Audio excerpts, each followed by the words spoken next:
बच्चे बहुत जल्दी हवा के चक्कर में, नज़र के चक्कर में, झपटे के चक्कर में आ जाते हैं। दोस्तों, मेरे पास बहुत से मैसेज आए थे माताएं बहनों के कि वो बता रही हैं कि उनके बच्चे को कोई झपटा लग गया है या कोई नज़र लग गई है या फिर कोई हवा का चक्कर हो गया है। होता क्या है कि जब तक बच्चा अपनी माता का दूध पीता है तब तक उसको इस सब चीज़ों से बचा के रखना चाहिए। बच्चे बहुत जल्दी हवा के चक्कर में, नज़र के चक्कर में, झपटे के चक्कर में आ जाते हैं। तो अब इसमें हम किस प्रकार से बच्चे को बचा सकते हैं? सबसे पहले कि कभी भी बच्चे को घर से बाहर ना ले जाएं यदि वो जब तक माता का दूध पी रहा है, और माँ से उसको अलग ना करें। नंबर 2 क्या होता है कि बच्चे को डायरेक्ट खुले में ना रखें, या फिर जब माँ गर्भवती होती है हम क्या करते हैं कि माता को भी हम बाहर भेज देते हैं, शादी ब्याह फंक्शनों में भेज देते हैं, या फिर जो नेगेटिव जो प्लेसेस होते हैं जैसे कि कहीं किसी की डेथ हो जाए या दुख का कोई प्रोग्राम है, वहाँ हमने उनकी माताओं बहनों को भेज दिया है, तो वहाँ पर भी उन चीज़ों को नहीं करना चाहिए। ये सबसे पहले याद रखें कि कहीं भी खुशी के माहौल में या दुख के माहौल में माताएं बहनों को रोक के रखें यदि 8वें या 9वें महीने का समय चल रहा है या फिर डिलीवरी का समय ज़्यादा पास आ गया है। दूसरा क्या है कि जब बच्चा हो जाए, जब तक माता का दूध पी रहा है, तो जितना ज़्यादा वो बच के रहे सामूहिक वाले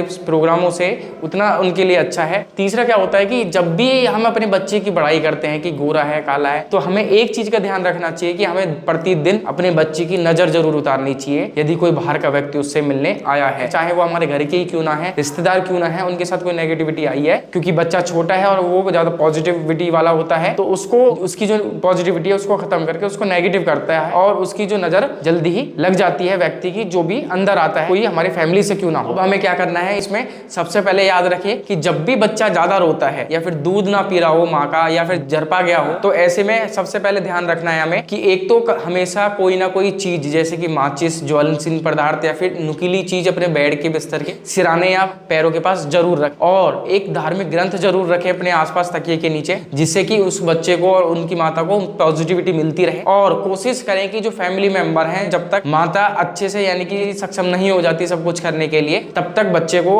अकेला ना छोड़े। कोशिश करें कि कोई ना कोई उसके साथ रहे। माँ का दूध नहीं पी रहा है, बच्चा छोटा है, आप समझ में नहीं आ रहा है कि रात भी ज्यादा हो गई है या फिर कोई और समस्या आ गई है, डॉक्टर के पास नहीं ले जा सकते हम, तो उसमें हमें क्या करना है कि आसपास हम देखेंगे कि हुक्का अगर कहीं आसपास मिल जाए जिसको बड़े बुजुर्ग पीते हो, उसका पानी हम ले आएंगे और उससे अपने स्तन को साफ करेगी माता, उसके बाद बच्चे को दूध पिलाएगी। ऐसे करने से वो बहुत जल्दी दूध पीना वापस शुरू कर देगा, जो कि झरपाया हुआ है तो वो भी ठीक हो जाएगा। या फिर हम उसकी जोतपाती करके उसकी नज़र भी हम उतार सकते हैं। इसमें हमें 7 बार उस बच्चे के ऊपर से और माता के ऊपर से वो जोत उतारनी है, और उतारने के बाद चप्पल से यदि उसमें से लगातार जो नज़र गिर रही है, जिसको नज़र बोलते हैं लगातार, तो जब वो पूरी अच्छी तरह से गिर जाए तो उसको चप्पल से हमें मारना चाहिए। ऐसा ये 3-4 तरीके मैंने आपको बताए हैं। ऐसा करने से बच्चे को चाहे कैसी भी नज़र लग गई हो, या हवा को कोई चक्कर हो गया हो, या फिर कोई और समस्या आ रही हो, बच्चा झरपा गया है और दूध नहीं पी रहा है, तो वो सभी समस्याएं आपकी सॉल्व हो जाएंगी। नमस्कार।